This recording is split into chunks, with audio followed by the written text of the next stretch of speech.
Are you a volleyball enthusiast? Do you want to take your skills to the next level? Do you like our show? Support us? Join our Patreon community.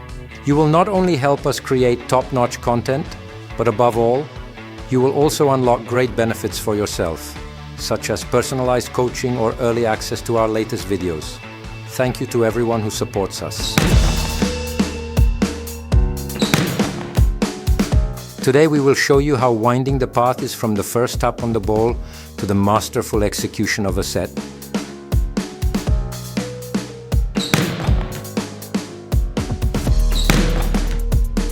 We start at the U11 level with touching the ball using what we call the playing joint, where the index fingers transition into the palm. Then we progress to using all fingers, ensuring proper grip and lifting the ball overhead. The playing joint must always make contact with the ball. We practice this positioning by dribbling the ball against the ground, first from a kneeling position, then standing, with an emphasis on engaging the index fingers and thumbs. The positioning of the wrists and fingers is called basket setting, creating an imaginary cradle for the ball and ensuring a soft touch. In the prayer position, the thumbs point downward and the outer edges of the wrists are aligned horizontally. We transition to pushing the ball, ensuring the correct positioning of the thumbs and index fingers. When pushing the ball, we focus on wrists bent backward, thumbs pointing downward opposite the other fingers, forming a triangle with the index fingers. The outer edge of the palm remains horizontal. To reinforce proper technique, we use an exercise called headache, helping players understand the correct hand positioning. At the U11 level, after pushing the ball, we introduce catching, first after self-tossing, then after a pass from a partner. We then return to two-finger drills, improving flexibility in the thumb and index finger. Children start by throwing, which resembles a pulling motion, but as their strength increases, ball contact becomes shorter. The goal is ball control, as demonstrated by Turkish setters. Next, we emphasize efficient movement under the ball. This includes both active footwork, which represents motor skills, and smart footwork, meaning strategic movement to the right spot at the right time. At the U11 level, we focus not only on timely movement, but also on the correct stopping technique. The key to movement development in children is game-based training, particularly red mini-volley, a form of volleyball without forearm passing. This naturally improves movement under the ball, and no better method exists. You can invent sophisticated drills, but our best recommendation is to trust mini-volley or similar games. These games also trigger emotions, making them the ideal combination for learning.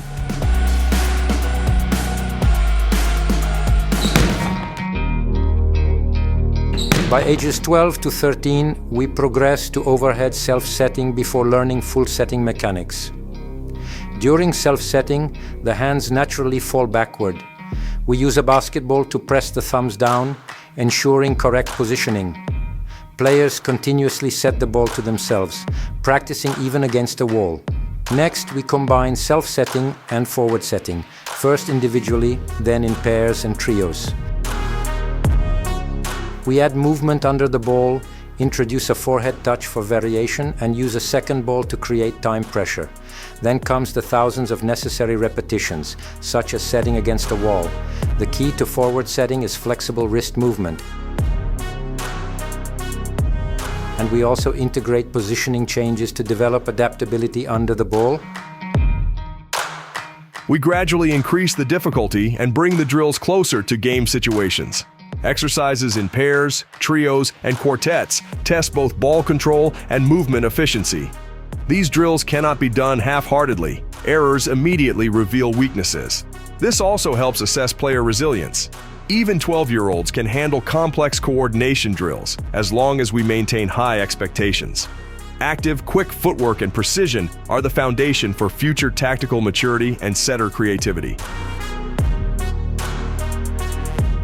To create time pressure, we introduce drills with multiple balls and additional tasks, further emphasizing movement under the ball and accuracy.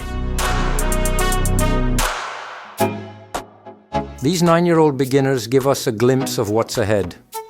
At ages 12 to 13, we begin real setting, meaning we train to set the ball in a different direction than where it came from. We gradually increase time pressure by adding extra tasks and multiple balls.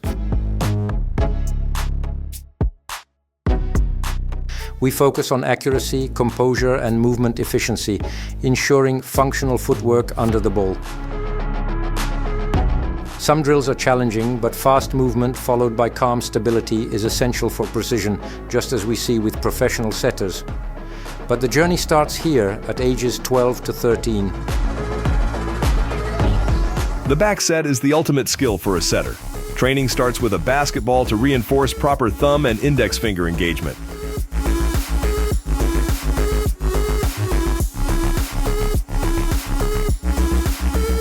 We then incorporate footwork and movement under the ball, practicing not only in a straight line but also at angles, especially near the net.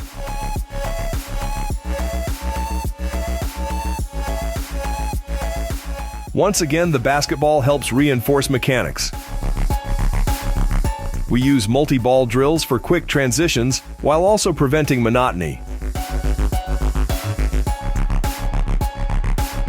And again, only thousands of repetitions will lead to a masterful back set.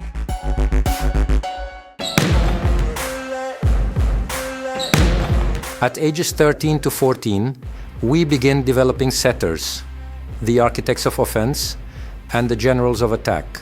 The ball passes through their hands in every rally, making them key players. A setter's technique is slightly different from other players, which is why it requires dedicated training time.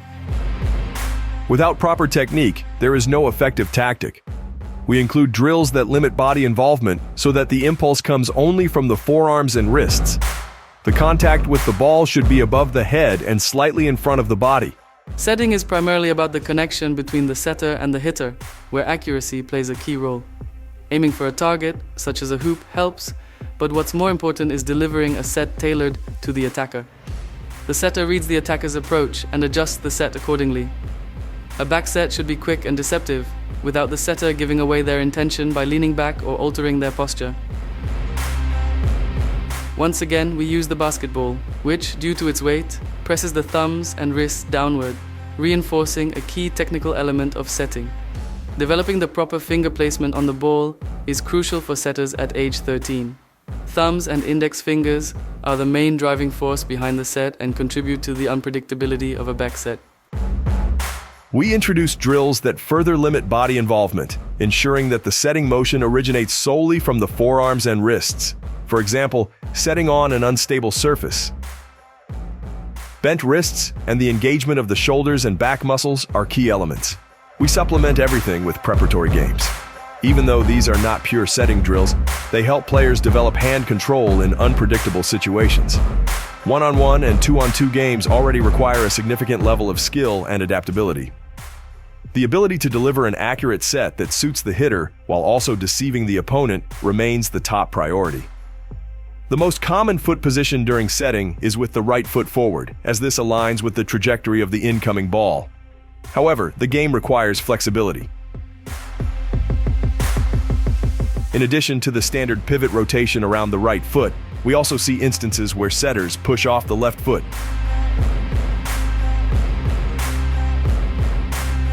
That's why we train 14-year-old players to develop both quick movement under the ball and adaptable foot positioning based on the situation. Modern volleyball forces setters to surprise the defense, even from a distance from the net, and to take risks or at least speed up the set. When the setter is unavailable, the designated or best positioned player must set. Their role is to ensure accuracy, without the expectation of surprise or deception. Unlike non-setters, the libero must be able to surprise the opponent, just like a specialized setter, with jump sets, back sets, over-the-shoulder sets, and other tricks. This requires courage, as demonstrated by Brazilian libero Costa Nunes. Milan Monique showcases this, both in games and in training, where he demonstrates a surprising jump set, executed sideways to the left, with a turn to the right and to the right with a turn to the left. A 14-year-old setter attempts to mimic this technique, bringing us into the realm of non-standard sets. Sometimes, a setter must set with their back to the net. We train this against a wall and then at the net in situations where the setter must prevent the ball from falling into the net or crossing to the opponent's side. At times, it is advantageous to set while facing the net, at other times over the net or below it. In training, we simulate all these scenarios. A one-handed set is essential when no other option is available, whether forward, through the middle, or backward. We begin with a basketball as players practice shooting into a hoop, transferring the wrist motion into the setting technique. We then transition to a volleyball, emphasizing precision. With 14-year-old setters, we simulate multiple repetitions at the net until the movement becomes automatic. We also train on unstable surfaces, ensuring that the impulse comes from the arm and wrist. We incorporate one-handed ball control drills into warm-ups as well. The one-handed back set is a major challenge for 14-year-olds, but with time, they learn to execute it properly. We practice with basketball against a wall and at the net.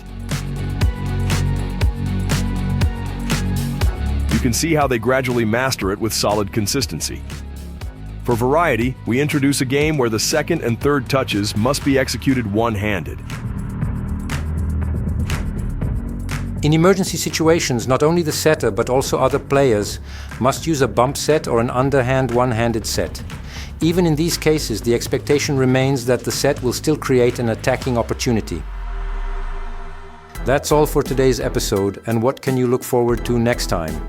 We will map out the training progression of serving from the first throw of a 9-year-old beginner through the topspin serve of 11-year-olds, the jump serve of 13-year-olds, all the way to the mastery of both jump and float serves.